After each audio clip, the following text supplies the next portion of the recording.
everybody, welcome to this week's episode of the Brooke and Candy Show. So even though this isn't a live video, I can feel the questions coming in. I can feel one. Oh, another one. Oh, there's another one. Oh, they're all asking me, where's Brooke, where's Brooke, where's Brooke? Now, Brooke and I were going to film a video together today, but you know what? Life has kind of been hectic for both of us. Brooke's coming to the end of her undergrad experience at uni. I've just started back teaching on site. Hopefully, next week's video is going to be things returning to normal. And I'm so excited to be sharing a camera lens with Brooke again. But until then, I thought, why not talk today about the love of my life? You've met him, you know him from previous videos. No, it's not Dr. David Burns. It's my beloved cat, Dante. So I thought it'd be cool to do a little bit of an origin story and just talk about my experience of being a cat owner for the first time this year. So I moved out of home just over a year ago, and it's been really, really cool to carve out my own space and, you know, have a haven to return to at the end of each day. But one thing was missing. I think that while it was nice to be independent, I think I wanted to share this space. And I knew that I wanted a pet for a long time. And growing up, we've always been used to having dogs. So my friend is truly doing God's work because she and her partner rescue kittens and cats. She had a few cats come in and I wasn't 100% sure. I was still a little bit nervous because obviously getting a pet is a commitment. But when I saw Dante, who didn't have that name at that point in time, I knew that I wanted to go give her a visit and see what this cat was like. He was so relaxed and gentle. He slow blinked at me when I held him in my arms for the first time. He was so tiny. So I did go home and I thought about it and I was like, yep, I want this cat. Told my friend, she was so happy, made the arrangements. I went and picked up Dante and it was very, very exciting until we got home and he went and hid behind my DVD baskets in my lounge room and would not budge. And then when he did budge, he decided to run under my bed.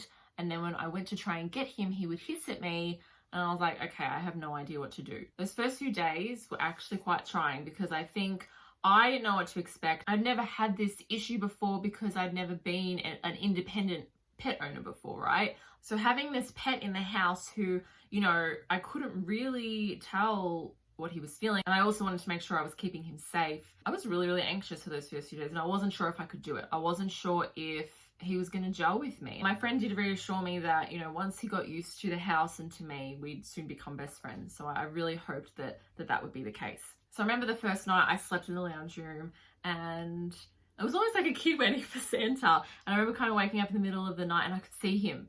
He was over by my TV cabinet and he was just kind of sniffing around. So that was nice. And then the next morning I woke up and I was like, hey, let's go see Dante.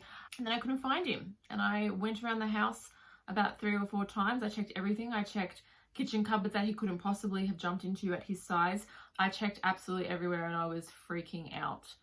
I kept checking all of the doors and the windows to see if he had somehow like snuck his way out, but no. And so I waited for my mum and my sister to come over and then they pulled the fridge out and I was so scared. But there he was there and he couldn't get out. He'd actually crawled in behind the fridge and he couldn't move his leg to get out. So I'm just really, really grateful that he kind of just stayed put and he didn't try too hard. But obviously he couldn't meow. So that was scary. He's meowing right now. He's at the door.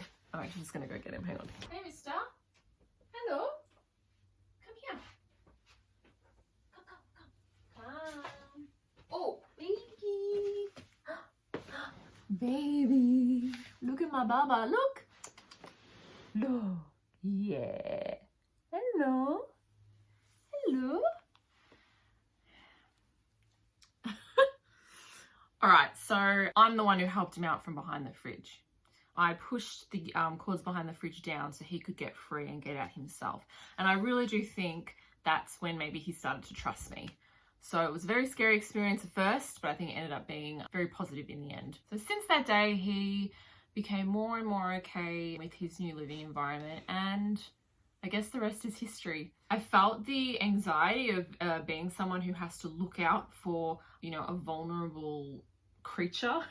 You know, for so long I had like DVDs stacked up around my bed so he couldn't get under it and get stuck. I'm always checking him because I feel like, unlike dogs, cats don't necessarily vocalize how they're feeling, or at least this cat doesn't. He's very particular about when he makes noise. Usually he'll just call in the morning if he wants me to feed him, or he'll do a different meow when he wants me to chase him around the house. Like, he has very specific requests. So the origin story of Dante's name is as follows. When I first saw pictures of him, he earned the nickname among my workmate group as devil horns, because he looked like he had devil horns. His ears were kind of crinkled and they went up like that. Dante. I was sitting down, I was brainstorming names, and none of them were sticking. I knew that I wanted to give him either a literary name or a name that was tied somehow to old Hollywood.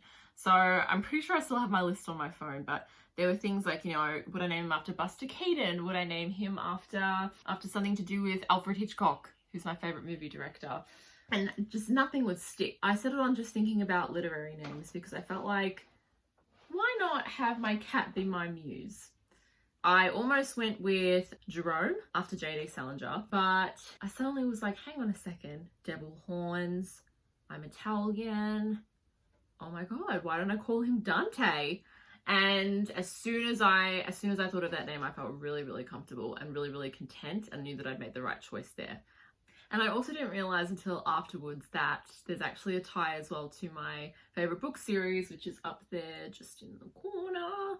A series of unfortunate events where every book has a dedication to Beatrice, who is supposed to be Lemony Snicket's love, but she is obviously a reference to Dante's love as well. And I have felt a little tempted to get Dante a girlfriend, so I can call her B, and then Dante does get his B in the end. And I just thought that would be so romantic. I'm just going to show you what he's doing. What are you doing? What are you doing? Hey. Hello. Hi. For a few weeks now, I've been wanting to get Dante a cat enclosure of some sort, and I've been umming and ahhing for ages because I wanted it to be absolutely perfect, and I felt like nothing was, you know, I couldn't visualize anything in my mind about how it would look in my backyard. But it turns out that you can use chicken coops as cat enclosures, and so I bought Dante a chicken coop. So product of the week is the mychickencoop.com.au cat enclosure, and I'm going to go show you what it looks like. Let's go. Oh, that was quick. What are you doing? What are you doing? Hey. All right, so here is Dante's cat enclosure.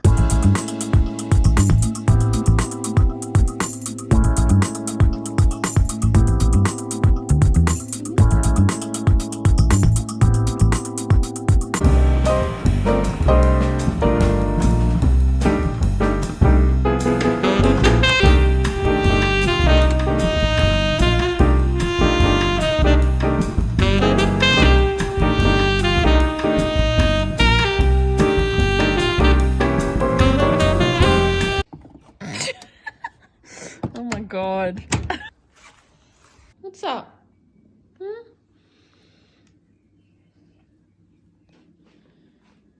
Yeah.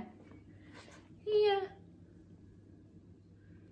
I'm very excited because I'm obviously at the beginning of my cat ownership journey, but I feel like as a result of getting Dante and being able to look after him and enjoy the sense of satisfaction of, you know, being responsible for another living thing, I've already learnt so much from Dante. So that's just a little bit of an introduction to Dante.